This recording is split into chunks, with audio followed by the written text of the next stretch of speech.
আপু, এই আপু, শুনছো? শুনছি, বল। কি হয়েছে জানো? না বললে জানবো কি করে?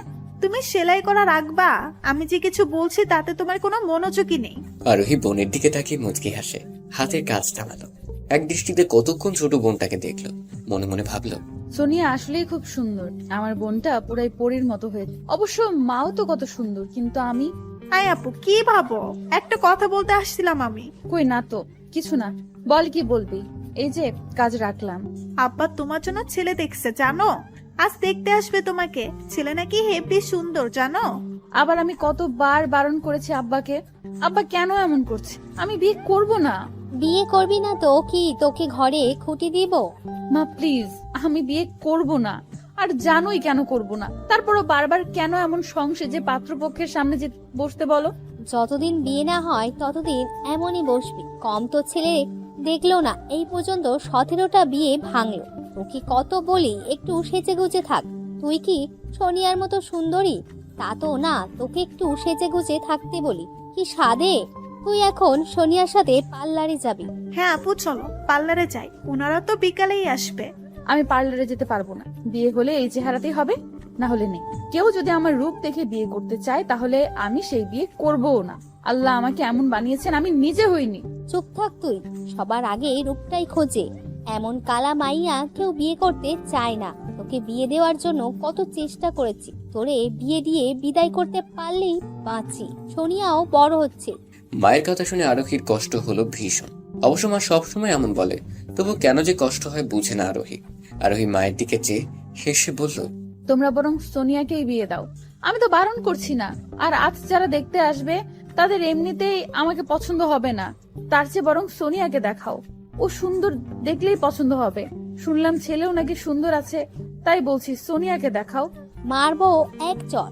বড় বোনকে রেখে ছোট বোনকে কেউ বিয়ে দেয়? কি বলবে সবাই? এত কথা শুনতে চাই না। যা বলছি তা কর। সোনিয়ার সাথে পার্লারে যা। ছোট বোনকে দেখেও তো শিখতে পারিস কিছু। আমি যে এইসব সাজগোজ পছন্দ করি না তা জানো মা। শুধু শুধু এইসব বলো না তো। হ্যাঁ, সেই তোর আর কি। সব জ্বালা তো আমার। কি খেয়ে তোকে পেটে ধরেছিলাম কে জানে। আল্লাহ আমার গর্বে এমন কালা মেয়ে কেন দিল? আরোহী মায়ের যাওয়ার দিকে চেয়ে দীর্ঘশ্বাস ছাড়লো। আপু, সত্যিই তুই পার্লারে যাবি না? চল না। দেখলে তো মা কত কি বলে গেল। তুই তোর কাজে যা, আমি কোথাও যাব না। কিন্তু আপু একটু। তোকে যেতে বলছি সোনিয়া, যা এখান থেকে। সোনিয়া বোনের চোখের দিকে তাকিয়ে ভয়ে চলে গেল। সোনিয়া যেতেই আরোহীর চোখ দিয়ে টপ করে পানি পড়লো। গায়ের রঙে কি সব, গুণ কি কিছু না? আমি তো আর ইচ্ছে করে কালো হইনি। তাহলে আমাকেই কেন দোষে সবাই? আমি আরোহী, বাবা মায়ের বড় সন্তান। বাবা একজন কৃষক, মা গৃহিণী। আমি ইংলিশে অনার্স করেছি। আর ছোট বোন ওই যে সোনিয়া, ও ক্লাস 11-এ পড়ে। জন্মের পরেই কালো রঙের জন্য সকলের অবহেলিত। তবে একজন আছে যার কাছে আমি তার রাজকন্যা, আর সে হলো আমার বাবা। বাবা বলতো আমি যেদিন পৃথিবীতে এলাম সেদিন নাকি আমাদের ছোট্ট বাড়িটায় শিউলি গাছে অনেক ফুল ফুটেছিল। চারদিকে নাকি ফুলের গ্রানে মাতোয়ারা হয়েছিল। তাই বাবা আদর করে শিউলি বলে ডাকতো আমাকে, এখনো ডাকে। আমি জন্মের পর নাকি বাবার কাজের পাশাপাশি ব্যবসা হয়, আমাদের অবস্থার আরো উন্নতি হয়। সেই বছরই বাবা ওদের গ্রামের চেয়ারম্যান। তবে মা কখনোই আমাকে ভালো চোখে দেখেননি, কারণ ওই যে আমি কালো। বাকি কথা পরে জানতে পারবেন। শিউলি মা, দরজা আটকে রেখেছে কেন? দরজা খোলো মা। বাবার ডাকে আরোহীর চোখের পানি মুছে দরজা খুললো। হাসি মুখে বলল, আব্বা, তুমি এসো। কি হয়েছে মা? চোখ মুখ এমন লাগছে কেন? মা কিছু বলেছে?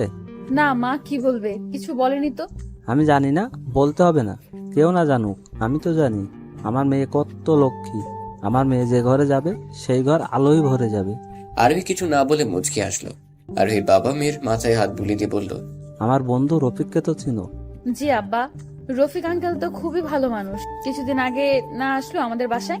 হ্যাঁ, রফিকের একটা ছেলে আছে, ওই জন্যই তোমায় চেয়েছে। রফিক তোমায় ভীষণ পছন্দ করে। আমার সাথে সেদিন কথা হলো, তখন তোমার কথা উঠতেই প্রস্তাব দিল। আমিও হ্যাঁ করে দিয়েছি।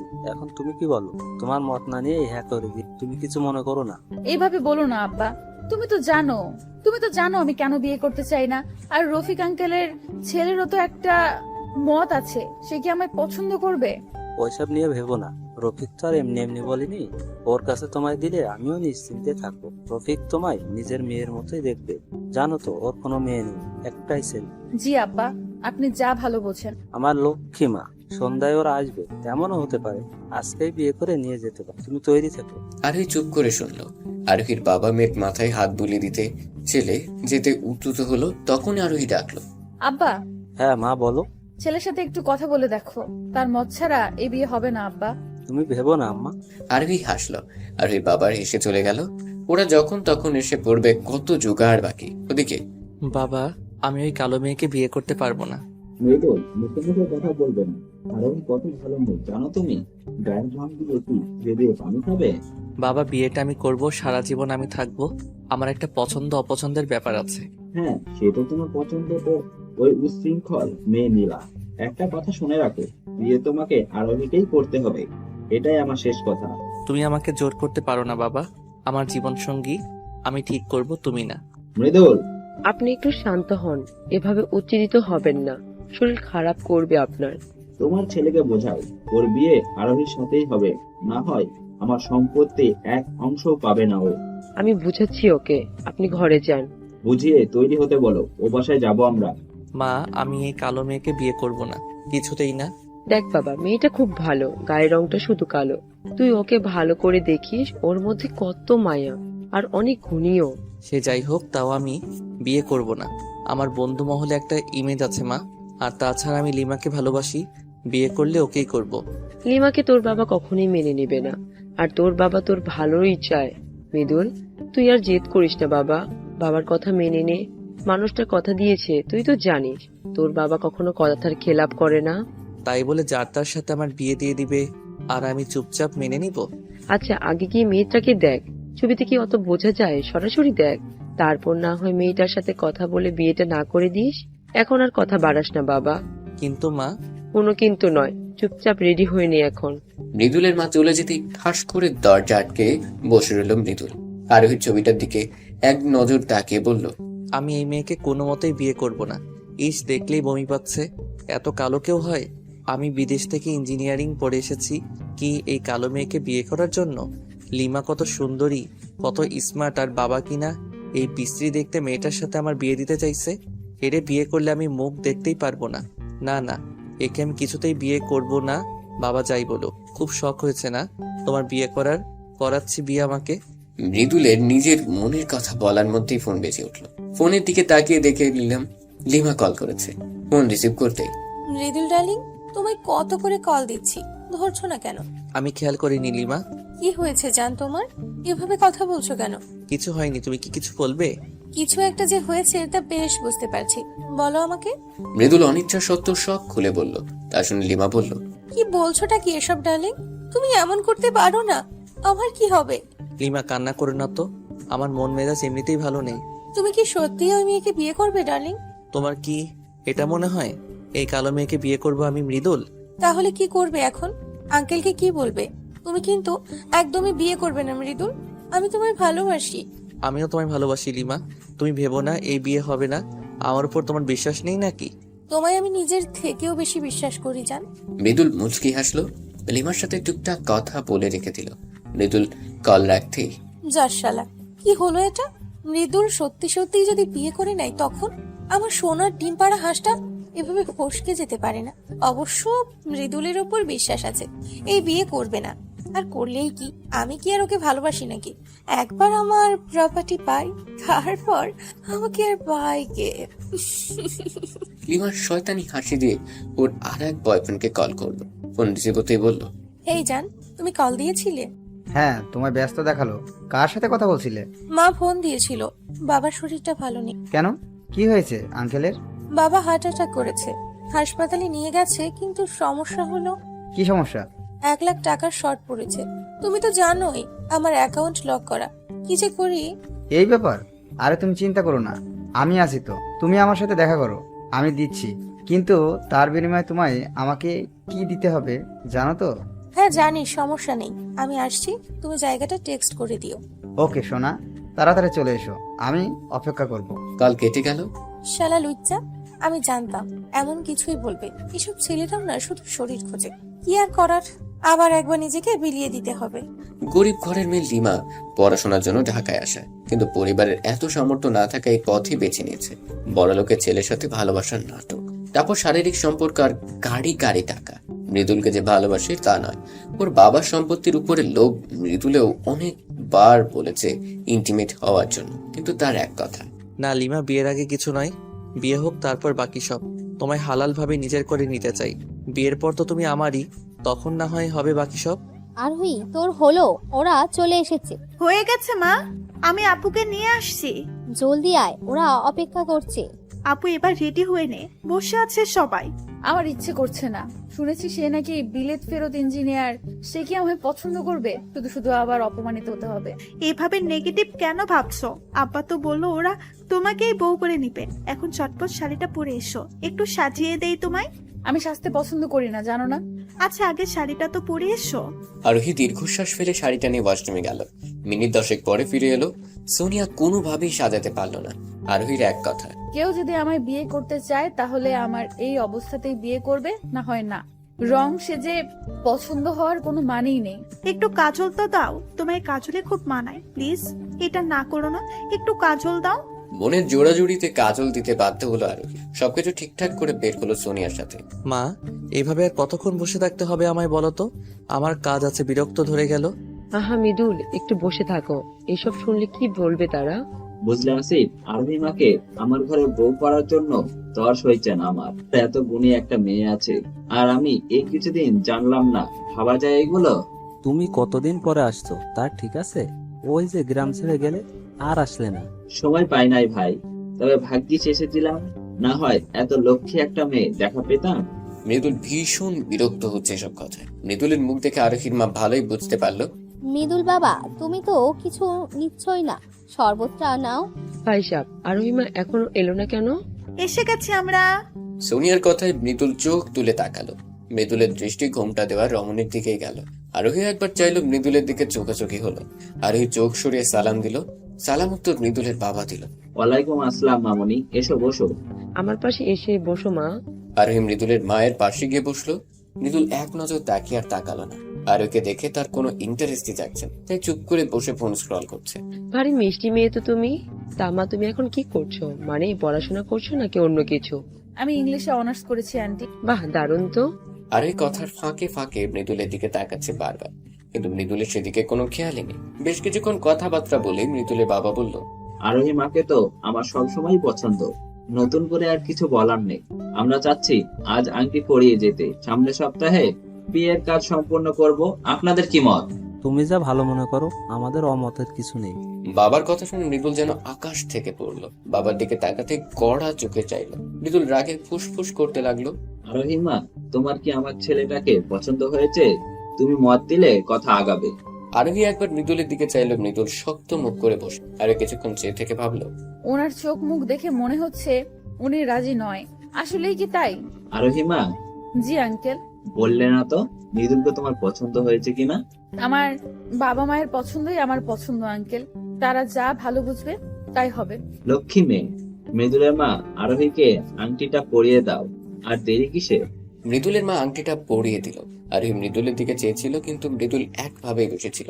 হঠাৎই মৃদুল উঠে দাঁড়ালো। আমার একটা জরুরি কাজ আছে, আমাকে এখন যেতে হবে। কাউকে কিছু বলার সুযোগ না দিয়ে মৃদুল বেরিয়ে গেল। মৃদুলের মা জোর করে হেসে বলল, কিছু মনে করবে না, হুটহাট কাজ পড়ে যায়। গবেট কোথাকার। আচ্ছা, আজ তাহলে আমরা উঠি। তাহলে ওই কথাই রইল, সামনে শুক্রবার ওদের বিয়েটা দিয়ে দিতে চাই। সে কি রাতের খাবার খেয়ে যাবেন তো? না আপা, আজ আর নয়। এখন থেকে তো আসা যাওয়া হবেই, আরেকদিন না হয়। বুঝতেই তো পারছেন, যেতে আবার সময় লাগবে। ঠিক আছে, আজ তাহলে আটকালাম না। যাওয়ার আগে কোলাকুলি করে গেল। মৃদুলের মা নিজের গলা ঠেলে সোনার চেইনটাও পরিয়ে দিয়ে গেল আরোহীকে। ওরা যেতেই সোনিয়া আরোহীকে জড়িয়ে ধরে বলল, আপু দুলাভাই কিন্তু হেব্বি জোস। উফ, আমার যে কি খুশি লাগছে, তোমার বিয়ে হবে। কি আনন্দ হয়েছে তোমাদের আনন্দ করা, এবার আমি ঘরে যাই। হ্যাঁ হ্যাঁ যাও। আরোহী রুমের দিকে পা বাড়াতেই বাবা ডাকলেন, শিউলি মা, জি আব্বা। তুমি খুশি তো মা? তোমাদের খুশিতেই আমি খুশি আব্বা। আসিফ সাহেব মুচকি হাসলেন। তিনি জানতেন আরোহী এই উত্তরে দিবে। ঠিক আছে, তুমি রুমে গিয়ে ফ্রেশ হও। আর এই রুমে এসে জানালার গ্রিল ধরে দাঁড়ালো। রাত হয়ে গেছে। গ্রামের সন্তান নামলেই মনে হয় কত। আর ওই রাতের পরিবেশটা দেখছিল আর ভাবছিল, আমার কোনো মনে হচ্ছে উনি আমায় পছন্দ করেনি, অবশ্য করার কথাও না। শুধু কি বাবা মায়ের জন্যই মেনে নিল নাকি অন্য কিছু? আরোহীর ভাবনার মাঝে সোনিয়া এলো। এ কি আপু, তুমি এখনো ফ্রেশ হওনি? কার কথা ভাবছো? দুলা ভাইয়ের কথা? মারবো কিন্তু, শুধু পাকনা পাকনা কথা। আচ্ছা বললাম না, এখন তাড়াতাড়ি করো, খাবো তো নাকি? আসছি, যাও। সোনিয়া চলে যেতে আরোহী মুচকি এসে ফ্রেশ হতে চলে গেল। ওদিকে তোমরা পেয়েছোটা কি? আমার ইচ্ছার বিরুদ্ধে এভাবে বিয়ে দিতে পারো না তোমরা। চুপ মৃদুল, বাবা শুনবে। শুনুক, ওই কাইলা মেয়েকে আমি কিছুতেই বিয়ে করব না। মৃদুল, ওই কালো মেয়েটাই একদিন তোমার চোখের মনি হবে, মিলিয়ে দিও। কোনো দিনও না, এমনটা কখনোই হবে না। ওরে আমি বিয়ে কিছুতেই করতে পারবো না। হনহন করে বেরিয়ে গেল মৃদুল। ছেলের দিকে তাকিয়ে মৃদুলের মা স্বামীর দিকে চাইল। আচ্ছা, ছেলের অমতে বিয়ে দেওয়া কি ঠিক হচ্ছে মৃদুলের বাবা? হ্যাঁ মানছি, আরোহী মেয়েটা ভালো, কিন্তু মৃদুলের পছন্দও তো হলো না। জোর করে বিয়ে দিলে যদি পস্তাতে হয় পরে, কষ্ট তো ওই মেয়েটারই পাবে। তুমি একবার ভেবে দেখতে পারতে। আমার উপর আস্থা আছে তোমার? থাকবে না কেন? তুমি আজ অব্দি যে সিদ্ধান্ত নিয়েছো সব ভালোই হয়েছে, কিন্তু ছেলের দিকে তাকিয়ে। আমার এই সিদ্ধান্তটা একদমই ঠিক আছে। ছেলের কথা শুনলে তো আর ওকে পানিতে ফেলে দিতে পারি না। আমি যা করছি ওর ভালোর জন্যই করছি। আরোহী খাঁটি সোনা, তাতে কোনো খাট নেই। মৃদুলও বুঝবে। একবার ঘরে আসতে দাও আরোহীকে। এভাবে আমাকে একটা মেয়ে দেখে বিয়ে করতে বললে আমি বিয়ে করে নিব নাকি? ডার্লিং, তাই বলে তুমি আংটি পরিয়ে আসবে? বাবার জন্য লিমা, তাও আমি পড়াইনি, মা পড়িয়েছে। তুমি কিছু বলতে পারলে না? তোমার না ওই মেয়েটার সাথে কথা বলে বিয়ে ভাঙার কথা ছিল? আমার হাতে কিছু ছিল না, আমাকে কথা বলতে দেওয়াই হয়নি। তাহলে এখন কি হবে? আমার কি হবে মৃদুল? চিন্তা করো না, আমি একটা না একটা উপায় বের করবই। এখনো 5 দিন সময় আছে বিয়ের। তারপর কিছুক্ষণ নীরবতা চলল। হঠাৎই মৃদুল লিমার হাত ধরে বলল, লিমা চলো আমরা বিয়ে করে ফেলি। কি বলছো কি এসব? মাথা ঠিক আছে তোমার? মাথা ঠিক থাকবে না কেন? দেখো, আমরা বিয়ে করে নিলে তো আর বাবা আমাকে জোর করে ওই মেয়েটার সাথে বিয়ে দিবে না। তুমি আমায় ভালোবাসো, আমিও তোমায় ভালোবাসি, তাহলে সমস্যা কোথায়? লিমা যেন কিছু বলার ভাষা হারিয়ে ফেলল। মৃদুল তো আর জানে না লিমা যে তাকে ভালোবাসেই না, শুধু সম্পত্তির উপর লোভ। লিমা নিজেকে ধাতস্থ করে বলল, দেখো মৃদুল, এভাবে বিয়ে হয় না। আর তাছাড়া এখন এভাবে বিয়ে করলে তোমার বাবা তোমায় সবকিছু থেকে বঞ্চিত করবে। আমার বাবার কিছু চাই না। কিন্তু আমার তো চাই। তোমার চাই মানে? লিমা এবার যেন আরো ফেসে গেল, নিজের কপালটা চাপড়ালো। না মানে আমি বলছি কি, শোনো, তোমার বাবা তোমার সবকিছু থেকে বঞ্চিত করে কি করবে? তার এত সম্পত্তি হয় এতিমখানায় দিবে, না হয় দান করবে। তুমি তার একমাত্র ছেলে, ওর সবকিছু তোমার হক। আমাদের এমন কিছু করতে হবে যাতে করে বাবা আমাদের মেনেও নেয়, আবার সবকিছু তোমার নামে করেও দেয়, বুঝলে? ঠিকই বলেছে। সময় সত্যি বড় অদ্ভুত। সময় তার নিজ গতিতে চলে। তেমনি 5টি দিনও শেষের পথে। রাত পোহালে আরোহী মৃদুলের বিয়ে। মৃদুল অনেকবার চেষ্টা করেছে আরোহীর সাথে কথা বলার, কিন্তু পেরে ওঠেনি। কাঁচা হলুদ রঙের কাপড় পরে গ্রিল ধরে দাঁড়িয়ে আছে আরোহী। কাল চলে যাবে, মনটা একদমই ভালো লাগছে না। বাড়িতে কত মানুষ, তবুও যেন শূন্য সব। সোনিয়া এলো তখনই। আপু, হ্যাঁ, কিছু বলবি? তোমার কি মন খারাপ আপু? মন খারাপ হবে কেন? তুমি কাঁদছো আপু? ধুরু বোকামে, কাঁদবো কেন? চোখে কি যেন গিয়েছে। আমাকে বোকা পাইছো? আমি কি কিছু বুঝি না নাকি? বলে বাবালে, সব বুঝে পাকনা। তোমায় খুব মিস করবো আপু। আমিও মিস করবো বনু। দু বোনের আহ্লাদ শেষ হলে আমার মেয়েটাকে কয়েক খাওয়াতে পারি কি? মায়ের কথা শুনে আরোহীর চোখে পানি মুছে আসলো। মা তুমি কেন আসতে পারি না? পারবে না কেন? এসো, কালকের পর থেকে তো তোমরাই থাকবে। মেয়ের কথায় সেলিনা পারভিনের চোখ ভিজে এলো। কালো বলে কত কথাই না শুনেছে। বিয়ে হয় না দেখে কত গালমন্দ করেছে। আরোহীকে গিয়ে জড়িয়ে ধরে কেঁদে দিলেন তিনি। মারে, আমাকে ভুল বুঝিস না, ওর সাথে অনেক অন্যায় করেছি মা। আমি মা তো ঘরে বিয়ের উপযুক্ত মেয়ে থাকলে তার বিয়ে না হলে কি যে অবস্থা হয়, যেদিন মা হবি সেদিন বুঝবি। আমি জানি মা, এসব বলে আমাকে ছোট করো না, আমি বুঝি সব। এখন চোখ মুছো, কাল তো চলে যাব।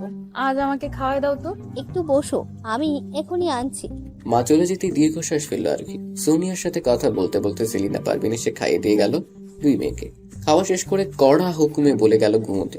কাল যেহেতু বিয়ে তাড়াতাড়ি উঠতে হবে। ওদিকে মৃদুল ঘরময় পায়চারি করছে, কি করবে না করবে। মৃদুলকে অস্থির হতে দেখে ওর বন্ধু ফাইম বলল, আচ্ছা, তুই এভাবে পাইচারি করছিস কেন? বিয়ে করবি না তো আঙ্কেলকে বলে দিলি তো পারিস। তোর কি মনে হয় বাবাকে বলিনি?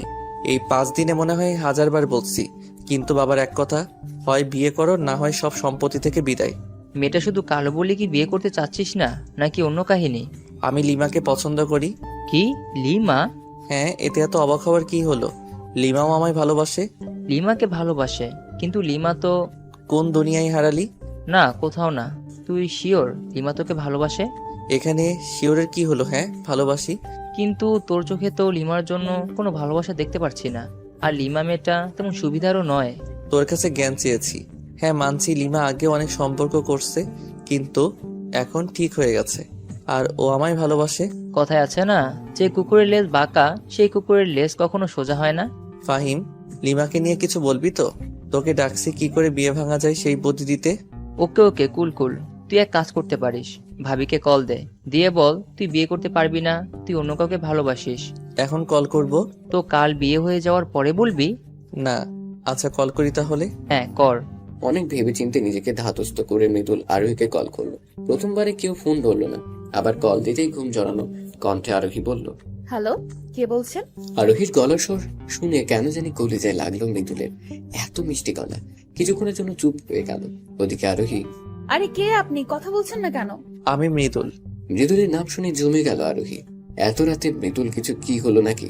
ব্যস্ত হয়ে আরোহী বলল, এত রাতে আপনি কোনো সমস্যা হয়েছে? সবাই ঠিক আছে তো? সবাই ঠিক আছে। আসলে হয়েছে কি? মৃদুল ঢোক গিলল, কি করে বলবে বুঝতে পারছে না। জি, কি হয়েছে বলুন। আমি তোমায় বিয়ে করতে পারবো না আরোহী। কি বললেন? হ্যালো হ্যালো, শুনতে পাও না নাকি? কিছু শোনা যাচ্ছে না, নেটওয়ার্কের সমস্যা। কাল কথা হবে, এখন রাখি। টু টু টু কল কেটে গেল। মৃদুল ফোনটা ছুঁড়ে মেরে বলল, ড্যাম ইট, এখনই নেট সমস্যা হতে হলো। কিরে বললি? ও কি কিছু বললো? শুনতেই পারো না মেজাজ গরম হচ্ছে? আচ্ছা ছাড়, কাল বলিস, বিয়ে তো আর এখন হয়ে যায়নি। আরে তুই বুঝতে পারছিস না কাল কিভাবে বলবো? কাল বিয়ের সুযোগ হবে কি করে? তাহলে আর কি, বিয়ে করে নিবি। মজা নিস তুই আমার সাথে, ইডিয়েট। না না, মোটেই না, সেই সাধ্য কি আর আমার আছে?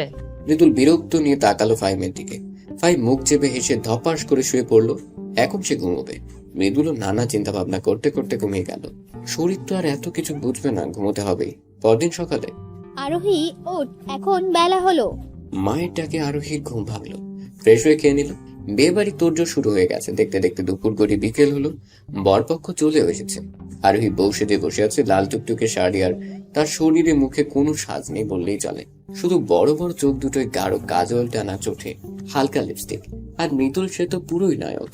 যে দেখছে সেই বলছে এত সুন্দর ছেলে আরোহীর ভাগ্যে জুটলো। বাবা, তোমার সাথে আমার কথা আছে। শুনবো, বিয়ে শেষ হোক তারপর। জনাব আরিফ কড়া চোখে তাকালেন ছেলের দিকে। সেদিকে মৃদুল পাতলা দিল বলে মনে হলো না। আবার কিছু বলতে যাবে তার আগে আরিফ সাহেব হাত তুলে চুপ করতে বললেন, আমি জানি তুমি কি বলবে, আর তোমার সেই কথা শুনতেও চাচ্ছি না। দেখতে পারছো না কত আয়োজন? এর মধ্যে এমন কিছু করবে না যাতে আমার মাথা ছোট হয়। অনেক স্বপ্ন নিয়ে বসে থাকা মেয়েটা বেইজ্জত হয়। আশা করব বুঝতে পেরেছো। মৃদুল আর কি বলবে? এরই মধ্যে হুজুর সাহেব বিয়ে পড়ানোর কাজ শুরু করে দিয়েছেন। অবশেষে বিয়েটা হলো, যদিও মৃদুল অনেক কষ্ট করে কবুল বলেছে। কোনে বিদায়ের সময় আরোহীর কি কান্না, সাথে বাকিরাও। মৃদুল আরোহী কান্না দেখে মনে মনে বলল, আমাকে বিয়ে করে কি যে ভুল করেছো তার মাসুল তোমায় দিতে হবে। তোমার চোখের পানি পড়ার দিন শুরু হলো। এমন বিশ্রী চেহারা নিয়ে আমাকে বিয়ে করার স্বাদ তোমায় বোঝাবো হারে হারে। ফুলে সজ্জিত খাটে বসে আছে আরোহী, মাথায় ইহা বড় ঘোমটা। কাঁধার কারণে কাজল লেপটে আরো বাজে লাগছে। ওদিকে মৃদুলের আসার কোনো খবরই নেই। অবশেষে মৃদুল এলো রাত 12টায়। মৃদুল আসতেই আরোহী নেমে সালাম করতে গেল। অমনি, সরো। স্বামীকে সালাম করতে হয়, এটাই তো নিয়ম। কে তোমার স্বামী? আরে হা করে যে রইল। কে আমার স্বামী আপনি জানেন না? না, জানি না। যদি বলো আমি তোমার স্বামী, তাহলে বলবো আমি কারো স্বামী না। কি বলছেন এসব? মাথা ঠিক আছে? মাথা ঠিকই আছে। তুমি ভাবলে কি করে তোমার মতো পেতনিকে আমি আমার বউ হিসেবে মানবো? আরোহী যেন ঝাটকা খেল, চোখ দিয়ে পানি পড়তে লাগলো। এখন কেন বলছেন? আগে বলেননি কেন? সব বাবার জন্য। বাবার জন্যই আমার জীবনটা নষ্ট হলো। আপনি কি চাচ্ছেন তাহলে? ডিভোর্স। ডিভোর্স? ডিভোর্স কথাটা যেন বুকে লাগলো আরোহীর। নিজের ভাগ্যের উপর তাচ্ছিদের হাসি আসলো। চোখ মুছে বলল, যদি আমি ডিভোর্স না দেই? মৃদুলের মেজাজ খারাপ হলো। তুই দিবি, তোমার ঘাড় সহ দিবে। তোর সাথে এক করে বসবাস করা অসম্ভব। আরোহীর চোখ আবার ভিজে এলো। নিজেকে শান্ত করে বলল, ঠিক আছে, আমি ডিভোর্স দিব, আপনি ব্যবস্থা করুন। কিন্তু আমার একটা শর্ত আছে। কি শর্ত? ডিভোর্স পেপার রেডি থাকবে, তবে যতদিন সময় লাগবে ততদিন যদি মনে হয় আপনি আমায় ভালোবাসেন তবে আর ডিভোর্স হবে না। তোকে ভালোবাসবো আমি মৃদুল? তোর থেকে কত সুন্দরী সুন্দরী মেয়েরা আমার পিছে ঘুরে। আচ্ছা যা, মেনে নিলাম তোর কথা। আর একটা কথা, আপনার কাছে একটাই অনুরোধ, এই কথা আপনি আর আমি ছাড়া যেন কেউ না জানে। বাবা জানলে সহ্য করতে পারবে না। কেউ জানবে না। ঠিক আছে, এখন ঘুমান তাহলে। তোর সাথে এক খাটে থাকতে পারবো না, নিচে ঘুমা তুই। আরোহী মুচকে হেসে বলল। ঠিক আছে। আরোহী নিচে বিছানা করে উল্টো দিক ফিরে শুয়ে রইল। চোখ দিয়ে অনবরত পানি পড়ছে, বারবার আঁচল দিয়ে মুছছে। এতটা দুর্ভাগ্য আমার কেন হলো আল্লাহ? কেন একটু সুন্দর বানালে না? কোন বউ বিয়ের প্রথম রাতেই স্বামীর মুখে এমন কথা শুনেছে? কাঁদতে কাঁদতে একটা সময় ঘুমিয়ে গেল আরোহী। সকালে শাশুড়ির ডাকে ঘুম ভাঙলো। চটজলদি গোসল সেরে এসে বের হলো। ঘুমন্ত স্বামীর দিকে যে চোখ ভিজে এলো, আবার চোখ মুছে হালকা হেসে বের হলো। মা বলুন কি করতে হবে? কিছু করতে হবে না, আমার পাশে বসে থাকো। কি সুন্দর লাগছে তোমায়। মন রাখতে কেন বলছেন মা? মৃদুলের মায়ের হাত থেকে গেল, তাকিয়ে রইল আরোহীর দিকে। না মা, তুমি ভুল ভাবছো। মৃদুল কি তোমায় কিছু বলেছে? না মা, সে কি বলবে? আমিই বললাম। থাক, আর কিছু বলতে হবে না। আমি আমার ছেলেকে জানি, ও যে কেন এমন হলো। থাক না মা। আচ্ছা থাকলো, তবে আমার ছেলেটা কিন্তু খারাপ না, তুমি একটু সামলে নিও। ওদের কথার মাঝে মৃদুল এলো। মা ক্ষুধা লাগছে, খেতে কি দিবে? বস, আরোহী মা, ওকে খেতে দাও। যার তার হাতের খাবার আমি খাই না মা, জানো না? তুমি দিলে দাও, না হয় উঠলাম। এসব কেমন কথা মৃদুল? নতুন বউয়ের সাথে কেউ এভাবে কথা বলে? মা থাক, আপনি খবরটা দেন, আমি এদিকে দেখছি। মৃদুলের মা দীর্ঘশ্বাস ছেড়ে খাবার বাড়তে লাগলেন। এভাবে চলছিল দিন। মৃদুলের মধ্যে কোনো পরিবর্তন দেখে না আরোহী। হ্যাঁ, তবে আরোহীকে দিয়ে কাজ করাতে ভুলে না। আরোহী রান্নার জোগাড় করছিল, তখনই মৃদুল এলো। আরোহী রুমে আসুন তো, দরকার আছে। কি দরকার? রুমে আসুন, তারপর বলছি। যাও দেখো কি বলে। আরোহী হাতে কাজ রেখে রুমে গেল। জি বলুন। আমাদের ডিভোর্স পেপার রেডি, কাল দিয়ে দিবে, সাইন করে দিবেন। সরি। সরি মানে? আমি ডিভোর্স দিতে পারবো। কেন? মৃদুল যেন অবাকের শেষ সীমানায় পৌঁছল। আরোহীকে কিছু বলতে যাবে তার আগেই ফোন বাজলো। মৃদু, কই তুই? তাড়াতাড়ি আয়, তোকে একটা জিনিস দেখানোর আছে। আসছি, 5 মিনিট। ফাইমের কল কেটে আরোহীর দিকে তাকালো। আরোহী তাকিয়েছিল। রেখে যাচ্ছি, আমি সাইন করেছি, তুমিও করে দিবে। আরোহীকে ধমক দিয়ে মৃদুল বের হয়ে গেল। আরোহী মৃদুলের যাওয়ার পানে তাকে নিঃশব্দে কেঁদে ফেলল। হ্যাঁ, মৃদুল সত্যিই সাইন করে দিয়েছে, কিন্তু আরোহী করলো না। আমি ডিভোর্স দিব না। তুমি জানবে আমিও সাইন করেছি, কিন্তু তা আমি করব না। বিয়ে একবারই হয়, বারবার না। কথাগুলো বলতে বলতে পেটে হাত রাখলো। নিজের মধ্যে ছোট প্রাণটার দুর্ভাগ্য দেখে আফসোস হতে লাগলো। মনে পড়লো 1 মাস আগের কথা। মৃদুল সেদিন ড্রাঙ্ক অবস্থায় বাড়িতে ফিরল। মৃদুলকে দেখে আরোহী বলল, আপনি এসব কি খেয়েছেন? বাবা মা আপনার এত অধপতনের খবর জানে? মৃদুল রেগে গেল। আরোহীর গাল চেয়ে ধরলো। ব্যথায় কুকড়িয়ে গেল আরোহী। আর লাগছে, ছাড়ুন। লাগুক, এই কথা যদি কারো কানে চাই মেরে ফেলবো তোকে। সেদিনই জোর করে ইন্টিমেট হয় ওরা, যদিও আরোহী রাজি ছিল না। কিন্তু মৃদুলের শক্তির কাছে পেরে ওঠেনি। মধ্যরাতে যখন মৃদুল গভীর ঘুমে তলিয়ে, আরোহী তখন কেঁদে বালির হয়ে যায়। আপনি যদি মেনে নিয়ে সব করতেন তাহলে বোধহয় আমার থেকে খুশি আর কেউ হতো না। সকাল হতে আপনার মনেও থাকবে না জানি, কিন্তু এই রাতটা আমার কাছে স্মরণীয় হয়ে থাকবে আজীবনের জন্য। সত্যি সকালে মৃদুলের কিছু মনে ছিল। সেদিনের পর থেকে আরোহী নিজের মধ্যে পরিবর্তন লক্ষ্য করল। শাশুড়িকে বলতে বিচক্ষণ মস্তিষ্ক কিছু একটা ভেবে হাসপাতালে নিয়ে গেল, যার ফলস্বরূপ রেজাল্ট পজিটিভ এলো। তবে আরোহী শাশুড়িকে নিষেধ করেছিল কাউকে বলতে। এত বড় খুশির খবর চেপে যাবো, এটা অন্যায় আরোহী। আম্মা, আপনাকে আমি কিভাবে বলি এমন লজ্জার কথা? কি হয়েছে মা? আপনার ছেলে শুনলে রেগে যাবে, অস্বীকার করবে এটা তার সন্তান। মৃদুলের মায়ের ভ্রু কুঁচকে গেল। সন্তান অস্বীকার করার মতো কিছু কি? নিজের সন্তানের অস্বীকার করবে কেন? তোমাদের মাঝে সব ঠিক আছে তো? আরোহী না পেরে কেঁদে যতটুকু বলা যায় বলে দিল। মৃদুলের মাও অবাক হলেন। তিনি আরো ভেবেছেন ওরা ভালো আছে, সুখে আছে, কিন্তু আসলেই তার উল্টো। ছেলের উপর ভীষণ রাগ হলো তার। আরোহীর মাথায় হাত রেখে বললেন, তুমি কিন্তু ভুলেও ডিভোর্স দিবে না। আমার পেটে এমন ছেলে জন্মাবে আমি ভাবতেও পারিনি। শোনো মা, ছেলেরা যা চাইবে তাই হবে সব সময়। আর এখন তো প্রশ্নই আসে না, আমাদের বংশধর তোমার গর্ভে। আমি মৃদুলকে যা বলার বলবো, তুমি শুধু জানিয়ে দিবে তুমি কিছুতেই ছাড়ছো না ওকে। আরোহী ভাবনা থেকে বের হলো শাশুড়িটাকে। আচ্ছা কেন, মৃদুল কিছু বলেছে তোমায়? কই না মা, উনি কি বলবে? মৃদুলের মা আরোহীর দিকে তাকিয়ে থেকে খেতে ডেকে চলে গেলেন। আরোহীর মুখে চোখে পিছু পিছু চলল। ওদিকে মৃদুল, কি হয়েছে, এত আর্জেন্ট ডাকলি কেন? ফাইমের চোখ মুখে রাগ, দাঁতে দাঁত চেপে বলল, তুই লিমাকে কি সত্যি ভালোবাসিস? এটা কেমন কথা? ওকে ভালোবাসি বলেই তো ওই কালীকে ডিভোর্স দিয়েছি। যদিও সাইন করছে কিনা জানি না, তবে যা টর্চার করছি করে দিবে। ফাইম হা করে চেয়ে রইল। ধ্যান ভাঙতে মৃদুলের হাত ধরে টেনে নিয়ে গেল এক আবাসিক হোটেলে। মৃদুল কপাল কুঁচকে বলল, এখানে আনলি কেন? চুপচাপ আয়। হোটেল ম্যানেজারকে কিছু ঘুষ দিয়ে সিসিটিভি ফুটেজ দেখাতে বলল কিছুক্ষণ আগে। মৃদুল শুধু ফাহিমাকে কাজ দেখছে। স্ক্রিনে তাকা। স্ক্রিনে তাকাতেই মৃদুলের চোখ কপালে উঠে গেল। লিমা একটা ছেলের সাথে ক্লোজ হয়ে ভেতরে যাচ্ছে, একটা রুমও বুক করেছে। মৃদুল হালকা আওয়াজে বলল, হ্যাঁ লিমাই, আমি একটা কাজে যাচ্ছিলাম এখান দিয়েই, তখনই ওকে দেখলাম, তাই তোকে কল করলাম দেখানোর জন্য তুই কোন মেয়ের জন্য পাগল হয়ে কাকে ছাড়ছিস। মৃদুল আর দাঁড়ালো না, হন্তদন্ত হয়ে বেরিয়ে পড়লো। রাগে চোখ লাল হয়ে গেছে, ফাহিমও দৌড়ে বের হলো। মৃদুলকে নিয়ে পাশের এক রেস্টুরেন্টে ঢুকলো। 2 কাপ কফি অর্ডার দিয়ে কথা বলতে লাগলো। লিমা এটা কিভাবে পারলো? আমার শুরু থেকেই ওকে পছন্দ না। 2 দিন পর পর ছেলে বদলানোর স্বভাব আমি আগে জেনেছিলাম, কিন্তু তুই বিশ্বাস করবি কিনা তাই বলিনি। এই জন্যই আজ তোকে দেখালাম। শোন, শুধু চেহারা সুন্দর হলেই সে সুন্দরী না, আসল সুন্দর তো তার চরিত্র। ভাবি হয়তো কালো, কিন্তু তার চরিত্রে কোনো ময়লা নেই। দুজনের মধ্যে আরো টুকটাক কথা হয়ে বের হতে নিল। তখনই মৃদুল বলল, কি করা উচিত এখন আমার? প্রথমত তুই লিমার সঙ্গে সব রকম যোগাযোগ বিচ্ছিন্ন করবি, অ্যান্ড তারপর ভাবির সাথে সবকিছু ঠিক করবি। ওটা আর সম্ভব নয়। এতক্ষণে বোধ হয় সেও ডিভোর্স দিয়ে চলে গেছে। স্বর্ণ খুঁজতে গিয়ে হীরা হারালি। যাই হোক, এখন বাসায় যা, দেখ কি অবস্থা। মৃদুল একরাশ মন খারাপ নিয়ে বাসার দিকে গেল। বেশ কিছু সময় পর পৌঁছে গেল, কিন্তু গিয়ে যা দেখলো তাতে মৃদুলের হাত পা কাঁপতে শুরু করলো। কি হচ্ছে এখানে? সবাই একসাথে কেন? মৃদুলের কণ্ঠ শুনে সবাই ওর দিকে তাকালো। আরিফ সাহেব হেসে উঠে গিয়ে জড়িয়ে ধরলেন ছেলেকে। কংগ্রাচুলেশনস মাইশা, আমি বলেছিলাম না তুমি বুঝবে একদিন।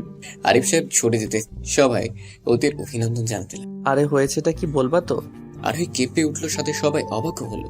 মৃদুলের মা পরিস্থিতি স্বাভাবিক করার জন্য বলল, আহা মৃদুল আসতে, আসলে ও তো জানে না, তাই আমি বলছি কি হয়েছে। হ্যাঁ, বলে উদ্ধার করো আমায়। আমি বলছি দুলাভাই, আপনি বাবা হতে চলেছেন আর আমি খালামণি। মৃদুল চোখ বড় বড় করে তাকাল। আরোহীর দিকে চোখ পড়তেই আরোহী সরিয়ে নিল। মৃদুল রাগে হিতাহিত জ্ঞান ভুলে গেল। আরোহীর কাছে গিয়ে ঠাস করে থাপ্পড় মেরে দিল। হঠাৎ এমন কাজে সবাই বাকরুদ্ধ। আরিফ সাহেব বসা থেকে উঠে দাঁড়ালেন। ছেলের এমন কাজ আশা করেননি তিনি। অবাক হলো আরোহীর পরিবার। মৃদুল সেদিকে পাত্তা না দিয়ে আরোহীকে বলল, এই বাচ্চা কার? আরোহী অবাক চোখে তাকালো মৃদুলের দিকে। আই সেইড, এই বাচ্চার বাবাকে। কার সাথে গিয়ে? আর বলতে পারলো না।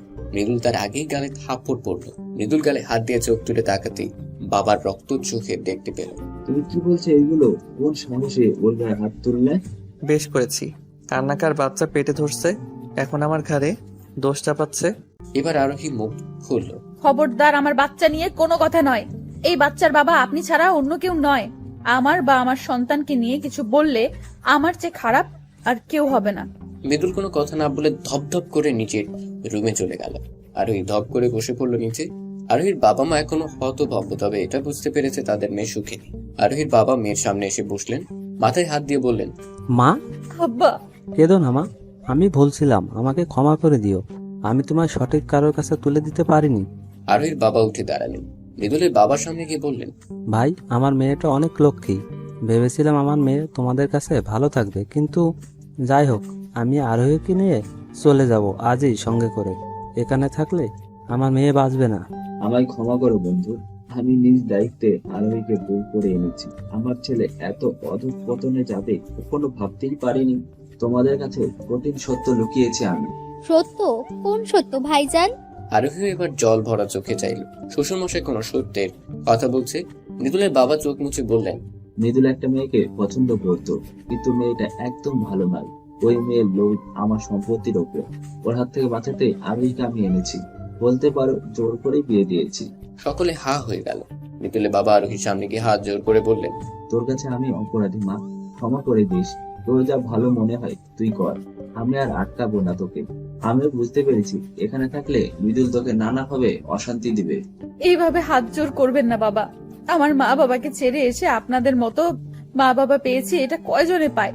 আমি কোথাও যাব না বাবা, এখানেই থাকবো, অন্তত যতদিন না আমার সন্তান পৃথিবীতে আসছে।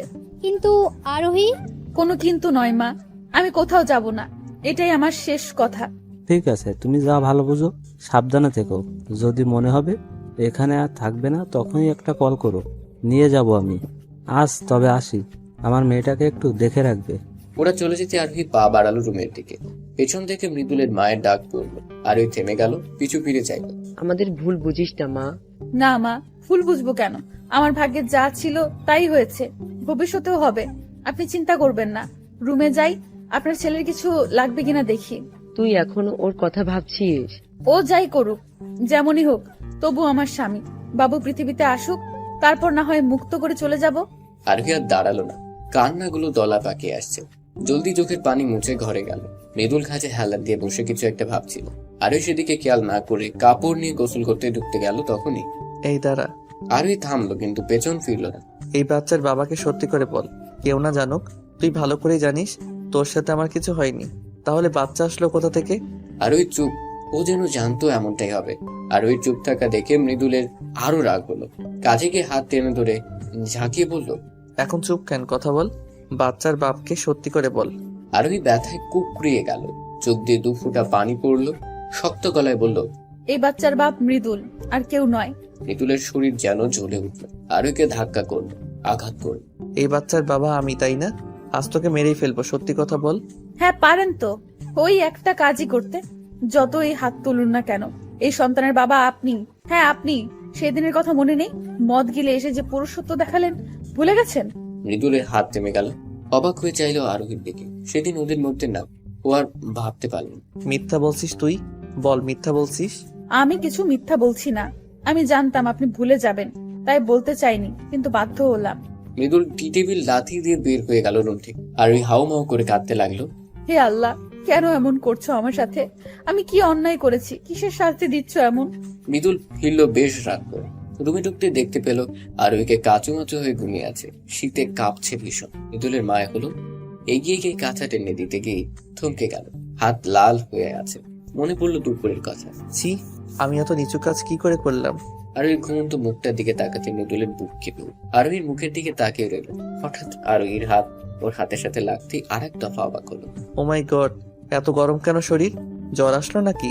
কপালে হাত দিতে বুঝলো ভীষণ জ্বরে পড়েছে মেয়েটা। নিজের উপরে নিজের রাগ হলো ভীষণ। সে রাতে আরোহীর সেবা করে পার করলো মৃদুল। হঠাৎ এই কালো মেয়েটার প্রতি ভীষণ মায়া হলো। আরোহীর বলা কথাগুলো শোনার পরে মৃদুল অনেক ভেবে মনে করতে পেরেছে সেদিন রাতের কথা। উফ, শরীর এত ব্যথা করছে কেন? এগুলো কি এখানে কেন? কপালে হাত দিয়ে দেখলো কাপড় ভিজে আছে। পাশ ফিরে তাকাতে আরোহী অবাক হলো। মৃদুল হাতের উপর ভর দিয়ে ঘুমিয়ে আছে। নিজের শরীরের দিকে তাকিয়ে দেখলো প্রচুর ঘেমে গেছে। আমার কি কাল জ্বর এসেছিল? উনি কি? ঠোঁটের কোণে মুচকি হাসির দেখা মিলল। মৃদুলের দিকে তাকিয়ে জোরে শ্বাস নিয়ে গোসল করতে গেল। গোসল সেরে বের করতে দেখলো মৃদুল উঠে গেছে। আর ওকে দেখে মৃদুল বলল, জ্বর কমেছে আপনার? কেমন লাগছে এখন? ভালো লাগছে। ব্যাস, আর কিছু বলল না। চুল আঁচড়াতে লাগলো। মৃদুল কেমন উসখুস করতে লাগলো। আর ওই দেখেও না দেখার ভান করলো। শুনুন। আর এই ভ্রু কুঁচকে তাকালো। আসলে আমার কাজ আছে, বলার হলে বলুন, না হয় গেলাম। আসলে কালকের জন্য সরি, আমার আসলে মাথা ঠিক ছিল না। কেন, আপনার লিমা কিছু করছে নাকি? আপনি লিমার কথা? আমি সবই জানি। কিন্তু আপনি কিভাবে?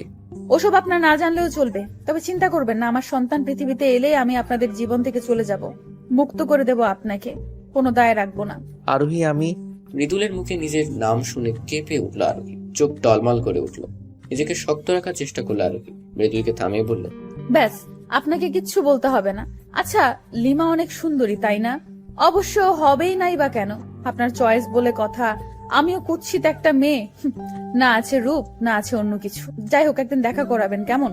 মৃদুল কিছু বলতে যাবে তার আগে বের হয়ে গেল আরোহী। কান্নার সব দলা পাকিয়ে আসছে। ও আল্লাহ, আমাকে সহ্য করার শক্তি দাও। আরোহী মা, জি মা। তুমি রান্নাঘরে কি করছো? তোমায় না বলেছি এই সময় চুলার কাছে আসবে না? যা লাগবে আমাকে বলবে।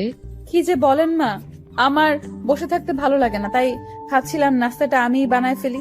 তোমায় করতে হবে না মা, তুমি বসো, আমি তোমায় চা করে দিই। সে কি মা, আমিই পারবো।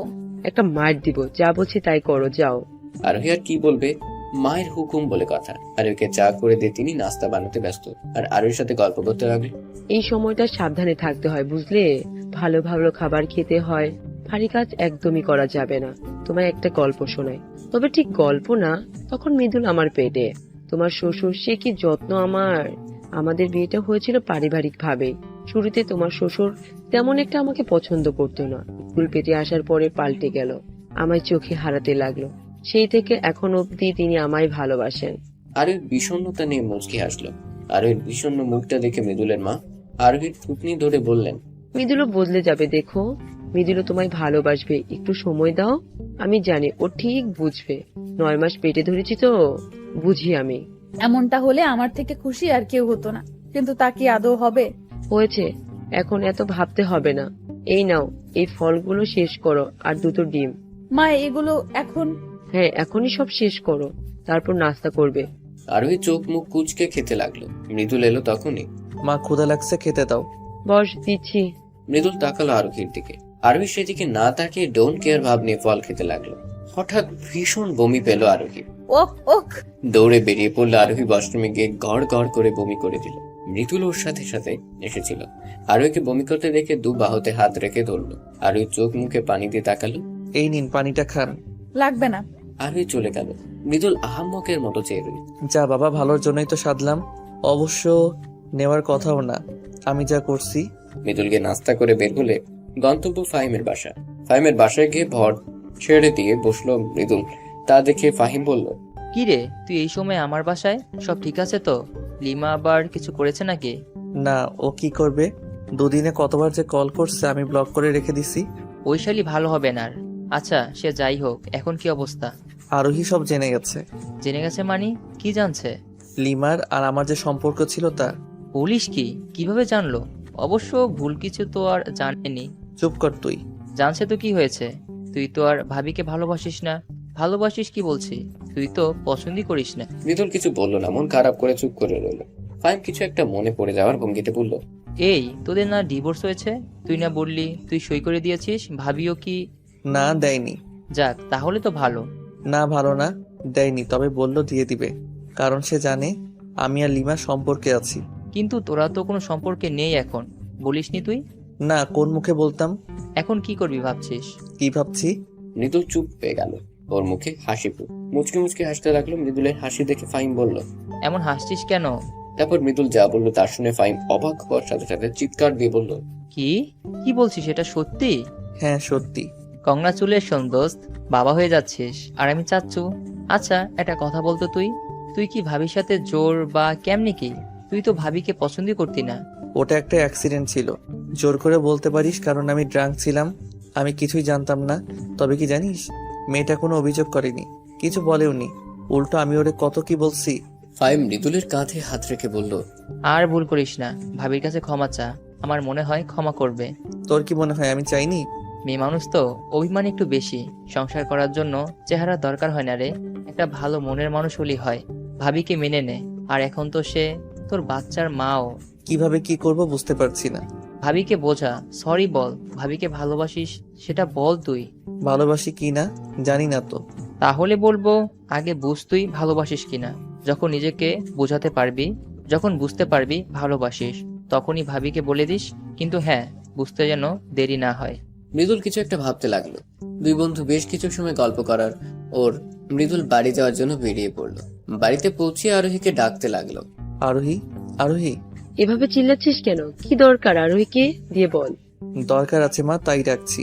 মৃদুল, তুই কিন্তু আর ভয় পেও না, আমার বাচ্চার মায়ের গায়ে আমি হাত তুলবো না। ভদ্রমহিলা ছেলের কথায় অবাক হলেন, সাথে খুশিও। মৃদুল, তুই ঠিক আজ বলছিস নাকি অন্য কোনো ভাবনা আছে তোর? সত্যি করে বল। এবার যদি আর কোনো কিছু করিস না, আমি তোকে ছেড়ে কথা বলবো না কিন্তু। আমি ঠিক আছি মা, আর ঠিক বলছিও। যে অন্যায় আমি করেছি তা ক্ষমার অযোগ্য, তবু আমি চাই ভুল শুধরাতে। হঠাৎ এমন ভাবনা উদয় হলো কি করে? লিমা কি আছে নাকি গেছে? মৃদুল মাকে খুলে বলল। সব শুনে তিনি বেশ রাগলেন লিমার উপর। পরক্ষণে আবার শুকরিয়া আদায় করলেন আল্লাহ দরবারে। ছেলের কপালে চুমু খেয়ে বললেন, আমি জানতাম তুই বুঝবি। আরোহী মেয়েটা বেশ ভালো, ভীষণ নম্র। তোর বাবা তোর জন্য আসল জিনিসটাই এনেছে। আমি বুঝতে পেরেছি মা, আরোহী আসলেই খুব ভালো।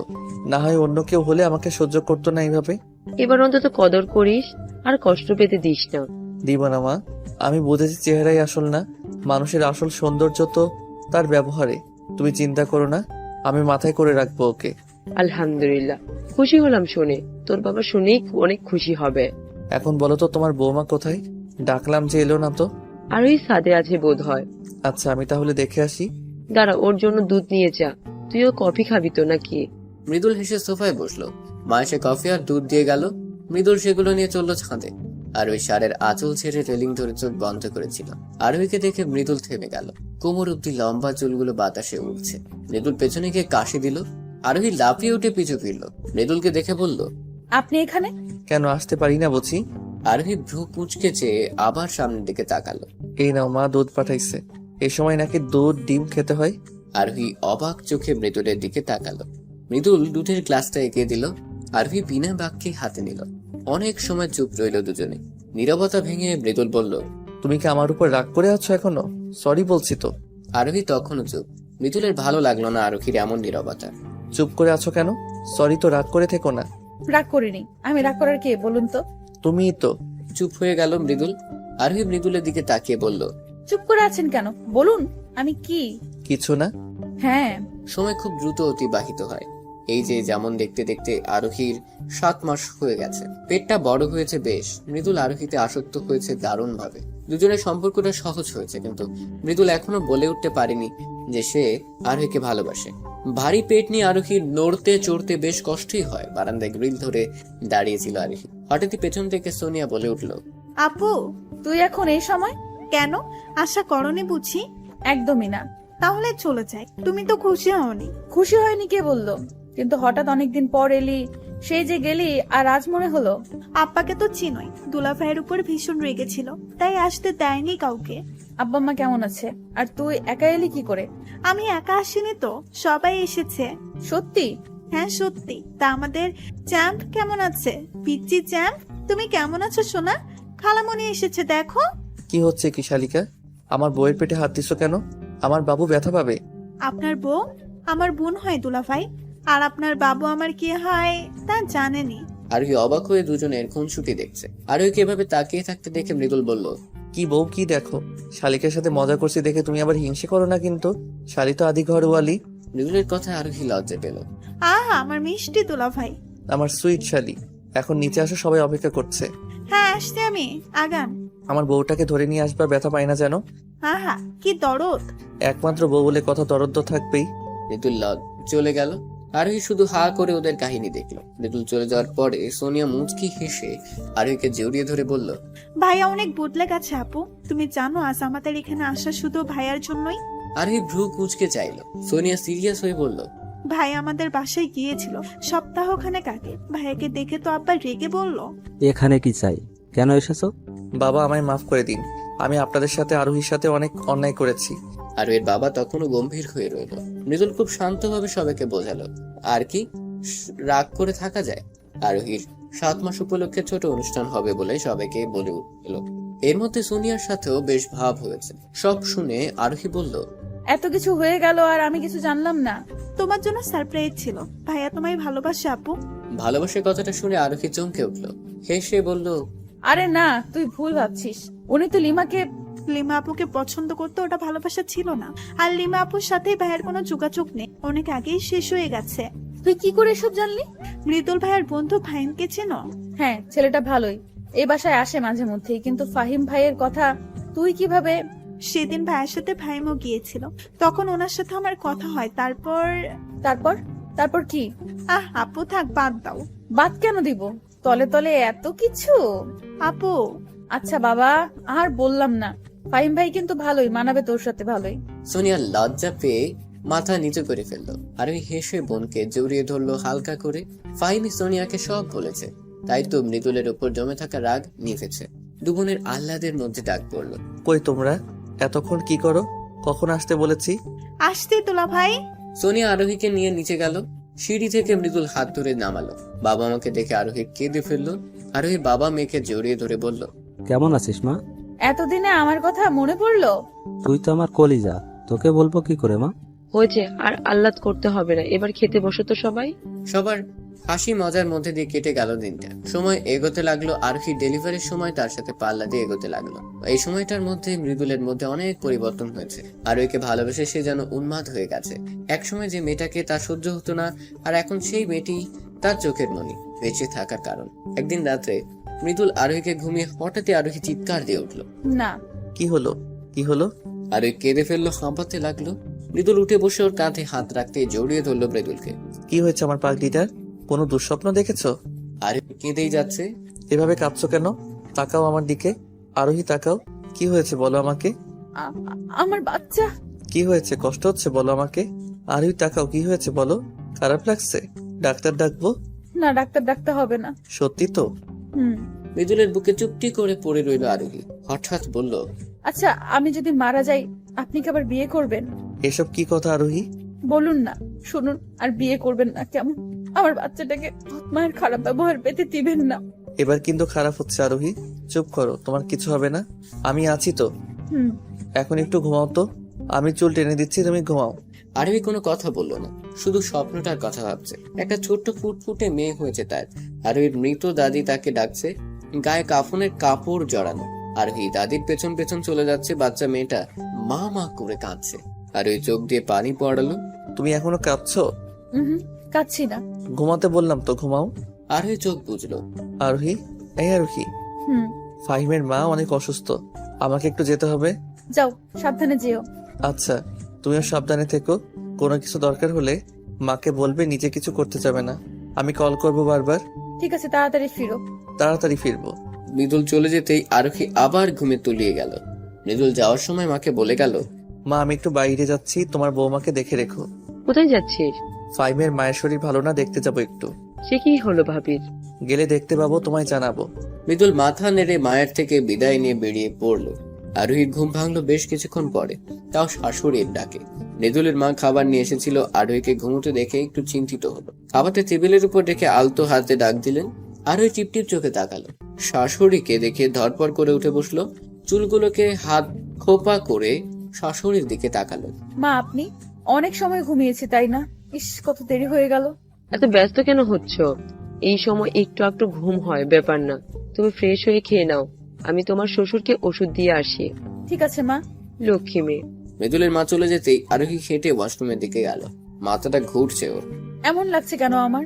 উফ, মাথাটা ব্যথায় ছিঁড়ে যাচ্ছে। আল্লাহ সহায় হন। পেটে হাত রেখে আস্তে আস্তে ওয়াশরুমে গেল। চোখ মুখে পানি দিয়ে বের করতে যেতেই মাথা ঘুরে গেল। পানিতে পা গেলে পড়ে গেল আরোহী। অমনি চিৎকার করে উঠলো। আল্লাহ গো! ব্যথায় মুখ নীল হয়ে গেল। পেটে হাত দিয়ে কাতরাতে লাগলো, কিন্তু কেউ শুনলো না ওর আওয়াজ। প্রচন্ড ব্যথায় ব্লাড যেতে লাগলো। একটা সময় জ্ঞান হারালো আরোহী। এদিকে মৃদুল বারবার কল করছে, আরোহী ধরছে না। অবশেষে মাকেই কল করলো। হ্যালো মা, আরোহী কোথায়? ওকে ফোন দিচ্ছি, এত ধরছে না কেন? শান্ত হ, আরোহী মনে হয় ওয়াশরুমে, বের হলে ঠিক কল করবে। না মা, আমার কেমন জানি লাগছে, তুমি একটু দেখো ওকে, ওর কাছে ফোনটা নিয়ে যাও। ভদ্রমহিলা কিছু একটা ভেবে মুচকি হেসে বললেন, বউ পাগল ছেলে আমার, অপেক্ষা কর, দিচ্ছি। ফোন হাতেই আরোহীর ঘরে গেলেন। আরোহী কোথাও নেই। আরোহী, আরোহী কোথায় তুমি? আরোহী কোথায় মা? ওর কিছু হলো না তো? আরে কি বলছিস এসব? দাঁড়া, খুঁজে দেখি। ওয়াশরুমের দরজা ফাঁকা দেখে কি তিনি ভাবলেন হয়তো ওখানে নেই। পুরো ঘর খুঁজেও আরোহীকে পাওয়া গেল না। আরোহী তো রুমে নেই, গেল কোথায় মেয়েটা? মা, ভালো করে দেখো। তিনি আবার খুঁজলেন, অবশেষে ওয়াশরুমে গেলেন। আরোহীর অবস্থা দেখে চিৎকার দিয়ে বললেন, আরোহী! সকলে হাসপাতালের করিডোরে বসা। মৃদুল মাথা নিচে করে বসে আছে, চোখ দিয়ে পানি পড়ছে টুকটুক। দুবারের মানুষে ভরে আছে। আরোহীর মা হাউমাউ করে কাঁদছে। আমার মেয়েটার সাথে এ কি হলো? আল্লাহ, কোন পাপে শাস্তি দিচ্ছ মেয়েটাকে? মা চুপ করো, এভাবে কেঁদো না, আপুর কিচ্ছু হবে না। আরোহীকে উটিতে ঢোকানো হয়েছে 8 ঘন্টা হলো। মৃদুলের মা যখন দেখতে পেল আরোহীকে, তখন ওর অবস্থা খুবই খারাপ ছিল, রক্তে ভেসে যাচ্ছিল। হাত থেকে ফোন পড়ে গেল তার। ও মা, মারে কথা বল। ওই মৃদুলের বাবা, জলদি আসেন। মৃদুল মায়ের চিৎকার শুনেই বুঝেছিল তার আরোহী ভালো নেই। সব ছেড়ে ছুটে এসেছিল। ততক্ষণে আরোহীকে হাসপাতালে অ্যাডমিট করা হয়ে গেছে। আরোহীর বাবা মাকে ফাহিম বলেছিল, ফাহিমও এসেছে সাথে। আরোহীর বাবা এসে মৃদুলের গালে থাপ্পড় মেরে বসে। বল, কি করছিস আমার মেয়ের সাথে? তোর সাথে বিয়ে হয়ে আমার মেয়ের জীবনটা নরক হয়ে গেল। মৃদুল মাথা নিচু করে রইল। আরোহীর বাবা সরে ধপ করে বসে পড়লেন। কিছুক্ষণ পরে ডাক্তার এসে যে খবর জানালেন, তাতে সবার প্রাণ পাখি উড়ে যাওয়ার জোগাড় হলো। এক্সকিউজ মি, আরোহীর হাজবেন্ড কে? আমি মৃদুল, আরোহীর হাজবেন্ড। মিস্টার মৃদুল, আপনারা পেশেন্টটাতে অনেক দেরি করে ফেলেছেন। পেশেন্টের শরীর থেকে প্রচুর রক্ত বেরিয়ে গেছে। ইমিডিয়েট ও নেগেটিভ রক্তের প্রয়োজন। আমাদের এখানে এই রক্ত নেই। পেশেন্টের বাচ্চার সম্ভাবনা খুবই কম, হয়তো বাচ্চা, না হয় মা। আপনার মতামতটা খুবই জরুরি। আমাকে তো চাই না, শুধুমাত্র আমার স্ত্রীকে ফিরিয়ে দিন ডাক্তার। আমরা যথাযথ চেষ্টা করব, যদিও সম্ভাবনা খুবই কম, তবুও আমরা চেষ্টা করব দুজনকেই সুস্থ করার। আপনারা সৃষ্টিকর্তাকে ডাকুন। এক কোণে বসে রইলেন ঠেস দিয়ে। সেও তো আরোহীকে নিজের মেয়ে বলেছে, আজ তার মেয়েটা নেই। আরোহী নেই এই কথাটা যেন বিশ্বাসই হচ্ছে না। হঠাৎই মৃদুল উঠে দাঁড়ালো, মেয়ের দিকে তাকিয়ে দেখলো খাচ্ছে এখন। আমার সোনা মেয়ে, কেঁদো না। তোমার মাম্মার কিছু হয়নি মা। পাপা এখনই যাবে আর মাম্মাকে জাগিয়ে তুলবে। মৃদুল মেয়েকে বাবার কাছে নিয়ে বলল, বাবা, মেয়ের কানে আজান দিন, আমি আপনার বৌমাকে জাগিয়ে আসি। মৃদুলের এমন আচরণে অবাক হলো সবাই। ছোট বাবুটাকে কোলে নিয়ে কানের কাছে আজান দিলেন আরিফ সাহেব। মেয়ের কান্না থেমে গেছে। বাবার কোলে গিয়ে দাদুর দিকে তাকিয়ে আছে কেমন গম্ভীর। আমার ছোট গিন্নি একদম মায়ের মতো হয়েছে, শুধু গায়ের রংটা বাবার মতো হয়েছে। ছোট আরোহী আমার দিদুন। মৃদুল গুটি গুটি পায়ে আরোহীর দিকে এগিয়ে গেল। হাসপাতাল থেকে 8 ঘন্টা সময় দেওয়া হয়েছে। সব ফর্মালিটি শেষ করে আরোহীর দেহ নিয়ে যেতে বলা হয়েছে। ফাইম সবকিছু শেষ করলে এখন আরোহীকে নিয়ে যাওয়ার পালা। মৃদুল গিয়ে দেখলো আরোহী ঘুমিয়ে আছে, চাদর দিয়ে পুরো শরীর। আরোহীর কাছে গিয়ে বসলো, চাদর সরিয়ে অজস্র চুমু খেলো মুখটায়। এই আরোহী ওঠো না, দেখো আমার এসব নাটক ভালো লাগছে না। তাড়াতাড়ি উঠে বসে বলো তো, বাবুর আব্বু আমার চুল টেনে দেন, বাবুর আব্বু আমার ক্ষুধা লাগছে খাবার এনে দেন। বলো না এসব। সবাই বলছে তুমি নাকি আর নেই, কিন্তু আমি তো জানি তুমি আছো। আমার সাথে রিভেন্স নিচ্ছ তাই না? অনেক তো হলো, আর কত? এবার থামাও এসব। জানো আমাদের মেয়েটা কাঁদছে, আমি ওকে কথা দিয়েছি তার মাম্মাকে ফিরিয়ে দিব। আরোহী তো কোনো কথা বলছে না, বলবে বা কি করে? সে তো আর পৃথিবীতেই নেই। মৃদুল অনেক কথা বললো কিন্তু আরোহীর কোনো সাড়া শব্দ নেই। দেখে এবার রেগে ওকে ঝাঁকাতে লাগলো। তুমি আমায় বলেছিলে আমায় ছেড়ে যাবে না, তবে আজ কেন কথা রাখলে না? তোমায় যে বড্ড ভালোবাসি, কেন আমায় ভালোবাসি বলার সুযোগ দিলে না? তুমি কথা রাখোনি, আমায় নরকে ফেলে স্বার্থপরের মতো চলে গেলে। একা কেন গেলে? আমায় কেন নিয়ে গেলে না? আমি থাকবো কি করে বলো? মৃদুলের পাগলামি দেখে আবার সবাই কেঁদে ফেল। কেটে গেছে 5 দিন। আরোহীর জানাজা হয়ে মাটি দেওয়া হয়ে গেছে। মৃদুলের এখনো বিশ্বাস হয় না তার আরোহী যে নেই। খাওয়া দাওয়া ঘুম সব যেন আরোহী যাওয়ার সাথে সাথে নিয়ে গেছে। যখনই সময় পায় দৌড়ে গিয়ে কবরের সাথে লিপ্টে থাকে। কবরে হাত বুলিয়ে বলে, আরোহী বউ শুনতে পারছো? আমি না তোমায় ভীষণ ভালোবাসি। তুমি বিহীন একটা দিনও আমার কাটছে না। জীবনটাকে বড্ড বিষাক্ত লাগছে। আচ্ছা তোমার কি কষ্ট হচ্ছে? ঠান্ডা লাগছে তাই না? একটু অপেক্ষা করো, আমি এখনই কম্বল নিয়ে আসছি। এক ছুটে ঘরে গিয়ে কম্বল নিয়ে বের হলো। ছেলেকে এভাবে ছুটতে দেখে মা বলল, মৃদুল এভাবে দৌড়ে কই যাচ্ছিস? হাতে কম্বল কেন? মৃদুল উত্তর দিল না। কথাটা কান অব্দি গেছে বলে মনেও হলো না। ছেলেকে এভাবে দৌড়াতে দেখে ঘাবড়ে গেলেন তিনি। পিছু পিছু ছুটলেন। আরোহীর কবরটা মৃদুলের বাড়ির বাগানের শিউলি গাছের নিচে দেওয়া হয়। মৃদুল ভালো করে কম্বলটা কবরে ঢেকে দিল। আর ঠান্ডা লাগবে না বউ। আল্লাহ আমার আরোহীকে কষ্ট দিয়েন না। ও যদি কোনো ভুল করে থাকে সেই শাস্তি আমায় দিয়েন। দূর থেকে ছেলের কাণ্ড দেখে চোখের পানি উপচে পড়ছে মৃদুলের মায়ের। আর ওই মৃদুলের মেয়ের নাম রাখা হয়েছে আরশি। আরশির পরিবারও এখানেই আছে। আরোহী শোকে কাতর সবাই। তারপর মৃদুলের পাগলামো, ছোট মেয়েটার কান্না সব মিলে দুর্বিষহ হয়ে ওঠে। দিন দিন মৃদুলের অবনতি ছাড়া উন্নতি করছে না। সেদিন বিকেলে মৃদুল ছাদে দাঁড়িয়ে আরোহীর কবরের দিকে চেয়েছিল। পেছন থেকে সোনিয়া এসে কাঁধে হাত রাখলো। ভাইয়া, হুম, আরুষিকে কোলে নাও। তুমি মেয়েটার সাথে অন্যায় করেছো ভাইয়া। এই বাচ্চা মেয়েটার কি দোষ বলো তো? ওকে কেন বাবার ভালোবাসা থেকে বঞ্চিত করছো? মৃদুল ফিরে তাকালো সোনিয়ার দিকে। সোনিয়ার কোলে আরশিকে দেখে বুক কেঁপে উঠল। একদম আরোহীর কার্বন কপি হয়েছে। সেই চোখ, সেই নাক, সেই হাসি একদম আরোহীর মন। ফুটফুটে এক বাচ্চা। মৃদুল হাত বাড়িয়ে কোলে নিলে বাবার কোলে গিয়ে সে কি আহ্লাদ মেয়ে। আঙ্গুল চাচ্ছে আর মুচকে মুচকে হাসছে। মেয়ের হাসি দেখে মৃদুলও হাসলো একটু। সারা মুখে চুমু খেলো। একদম আরোহীর মতো হয়েছে তাই না বলো? গায়ের রংটা আমার মতো পেয়েছে। এছাড়া বাকি সব আরোহীর। আরোহী গিয়েও যেন ফিরে এসেছে। আমার আপু। ভাইয়া একটা কথা বলি। বলো। আপু আমাদের ছেড়ে চলে গেছে 2 মাসের বেশি হলো। ভাইয়া, মানুষ সবসময় সাথে থাকে না। আল্লাহর পরিকল্পনার উপরে কারো হাত নেই। তুমি এমন পাগনামি করছো, এটা দেখে আপুও তো কষ্ট পাচ্ছে বলো। তাই বলছি কি। মৃদুল হাত থামিয়ে চুপ করতে বলল। মেয়ের হাত মুট করে ধরে বলল, আরশি হওয়ার 2 দিন আগে আরোহী সারা রাত আমার বুকে ছিল। ও সেদিন খুব ভয় পেয়েছিল, হয়তো কোনো খারাপ স্বপ্ন দেখেছিল। আমায় সেদিন বলেছিল ও না থাকাতেও ওর জায়গায় জানি কখনো কাউকে না বসাই। আমিও কথা দিয়েছিলাম নতুন করে জীবন গোছাতে বলো না। আরোহীর জায়গায় আমি কখনো নতুন করে কাউকে দিতে পারবো না। আমি আমার মেয়েকে নিয়েই বাকি জীবন পার করে দিব।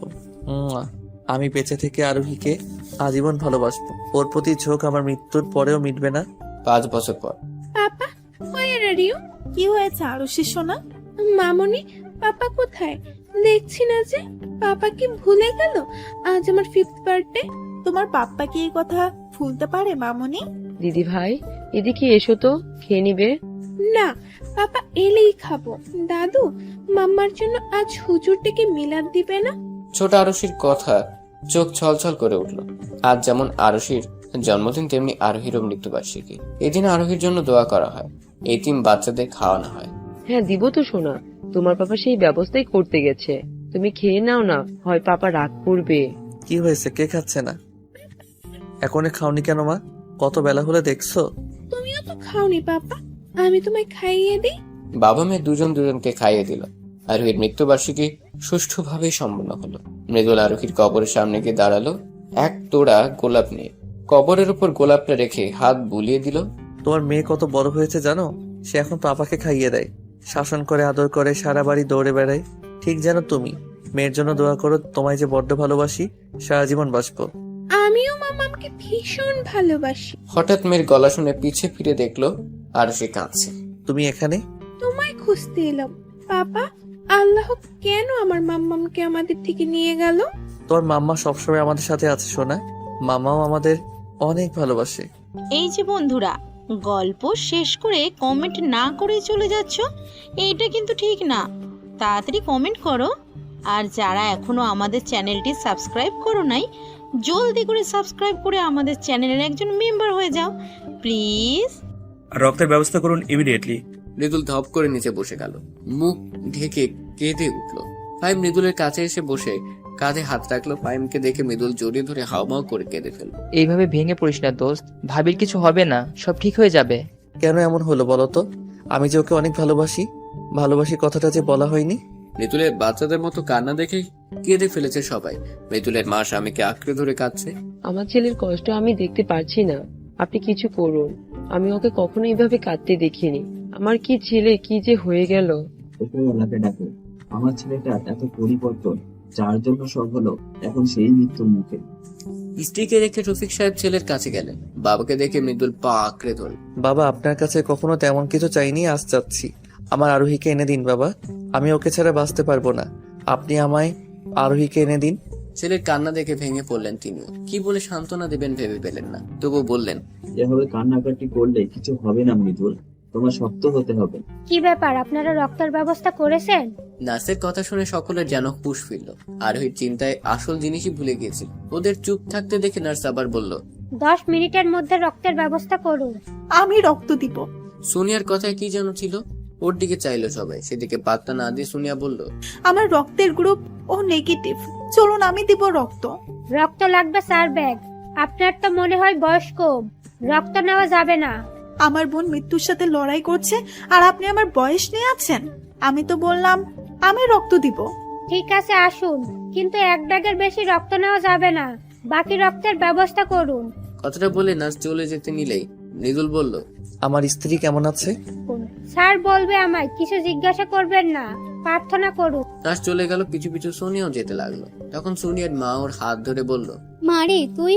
আমি আপুকে ভীষণ ভালোবাসি মা। আমার রক্ত দেওয়ায় যদি আমার বোন আবার আমার কাছে ফিরে আসে, তাহলে আমি আমার শরীরের সব রক্ত দিতেও রাজি। বোনের প্রতি ভালোবাসা দেখে চোখে জল ফিরল মায়ের। সোনিয়া সবাইকে আশ্বাস দিয়ে চলে গেল। ফাইম ওর বন্ধুদের সবাইকে কল করে বলল কারো রক্ত নেগেটিভ কিনা। পেয়েও গেল দুজনকে। ওদের আসতে বলে হাঁপ ছাড়লো। মিনিট 20-এর মধ্যে সবাই এসে গেল ঠিকই, কিন্তু রক্ত দেওয়ার প্রয়োজন পড়লো না। ডাক্তার বেরিয়ে এলো, সাথে ছোট্ট একটা বাবুকে নিলে এলো নার্স। মৃদুলের হাতে বাবুটিকে দিয়ে বলল, কংগ্রাচুলেশন, আপনি কন্যা সন্তানের বাবা হয়েছেন। মৃদুল একবার মেয়ের দিকে তাকালো, চোখ বুজে লম্বা শ্বাস নিল। মেয়ের কপালে আলতো চুমুখে বলল, আলহামদুলিল্লাহ। মেয়েকে মায়ের কোলে দিয়ে বলল, আমার স্ত্রী, ও কেমন আছে? সুস্থ আছে তো? আমি কি দেখা করতে পারি ওর সাথে? আরের কথা শুনে মুখ কালো হয়ে এলো ডাক্তার নার্সের। ওদের মুখের দিকে তাকিয়ে রইল সবাই। আরোহীর বাবা বললেন, ডাক্তার স্যার চুপ করে আছেন কেন? আমার মেয়ে ঠিক আছে তো? দেখুন, আপনারা শক্ত হন। যার হায়াত যতটুকু, সে ততদিনই বেঁচে থাকবে। মানে কি বলছেন এসব? আমার আরোহী একদম সুস্থ আছে বলুন। ফাইজলামও করবেন না। আমার নিঃশ্বাস বন্ধ হয়ে আসছে। আমার অবস্থা আপনি বুঝতে পারছেন? আমি বুঝতে পারছি মিস্টার মৃদুল, আমরা অনেক দুঃখিত। আমরা বাঁচাতে পারিনি তাকে। She is no more. আর এটাই সত্যি। ব্যাস, একটু কথাই যথেষ্ট ছিল মৃদুলকে পাগল করতে। হাসপাতাল জুড়ে আহাজারি লেগে গেল। মৃদুল ডাক্তারের কলার চেপে ধরলো। বেঁচে নেই মানে? আপনারা ওকে বাঁচাতে পারেননি মানে কি? আপনি বলেছিলেন অন্তত যে কোনো একজন। আপনারা আমার স্ত্রীকে মেরে ফেললেন। ডাক্তার আর কলার ছাড়িয়ে ঝাড়ি দিয়ে বলল, আপনার স্ত্রী নিজেই বাঁচতে চায়নি। ওনার জ্ঞান ফেরার পরে বলা হয়েছিল, সে বলেছে তার সন্তানকে খুন করতে পারবে না। মা হয়ে কিভাবে নিজের অংশকে মারবে? আমরা বুঝিয়েছিলাম বেঁচে থাকলে আবার বাচ্চা আসবে। সে শোনেনি, আমাকে কসম করে বসে। আমরা কি করতাম আর? তারপরও চেষ্টা করেছি দুজনকে বাঁচাতে। ভাগ্য সহায় হয়নি, বিধাতা চায়নি। মৃদুল সরে গেল 2 কদম। নিচে বসে চিৎকার করে কেঁদে উঠলো। আরোহীর মা জ্ঞান হারিয়ে ফেলেছে আরোহীর মৃত্যুর খবর শুনে। শুদ্ধ জন্মানো বাচ্চাটাও বাবার কান্নায় পাল্লা দিয়ে কাঁদছে। সেও যেন বুঝে গেছে তাকে জন্ম দিতে গিয়ে তার মা মারা গেছে। সোনিয়া বাচ্চাকে বুকে জড়িয়ে ধরে থামানোর চেষ্টা করছে আর কাঁদছে। বাবু কাঁদিস না, কিচ্ছু হয়নি সোনা, চুপ করো, চুপ করো। মৃদুলের মা মৃদুলের কাছে এসে বসে পড়লো। ছেলেকে আগলে ধরে বলল, আব্বা, আমার আব্বা। মা, মা আমার আরোহী। ওরা মিথ্যা বলছে বলো। আরোহীর কিচ্ছু হয়নি বলো না মা। তুমি তো কখনো মিথ্যা বলো না, আজও বলো না। আমার আরোহী আমাকে রেখে কোথাও যেতে পারে না। ছেলেকে কি বলে সান্ত্বনা দিবেন তিনি? তারও যে কলিজা পুড়ে যাচ্ছে, অপরাধ বোধ কুড়ে কুড়ে খাচ্ছে, একটাই কথা ভাবছে, আমি কেন আরো আগে গেলাম না? কেন ওর প্রতি এত যত্নশীল হলাম না? আমার জন্য এই অঘটনটা ঘটলো। ওদের কান্নায় চারপাশ ভারী হয়ে উঠলো। কাঁদলো অনেকেই। আরোহীর মা হাজারি করতে লাগলো। বাবা বেরিয়ে গেলেন। এখানে থাকা তো আর সম্ভব হচ্ছে না। মৃদুলের বাবা